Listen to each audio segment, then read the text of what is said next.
contrasting value there. At the moment, and it doesn't look like it's buried either. Now there's some shadow, but it's almost the same value as the rest of it. Now there's that undershadow, but you notice this is slightly lighter than the undershadow on the wood.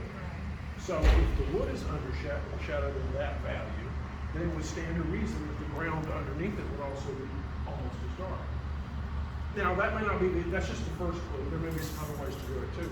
Now in the overall structure of the composition, the only other critique that I would give you is that this is too simple. There's a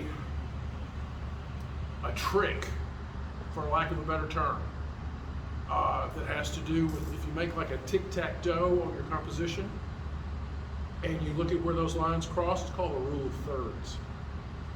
And everywhere those lines cross, if you place the most dynamic, most interesting feature of your composition in one of those places, you can't lose.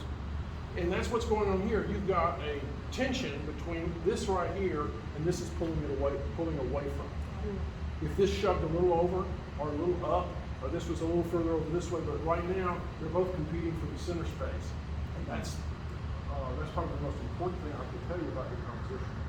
That's its biggest problem.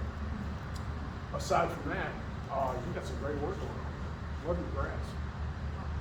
Yeah, I come from the Jersey Shore, so Oh, I'm familiar with dune grass. I actually did a garage in Jersey Shore. Not for a hospital. Yeah, in New Jersey. So I recognize that. And I recognize the fence line too. Yep, there was one of those that Yeah.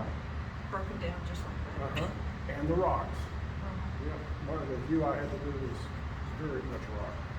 Okay, who's next?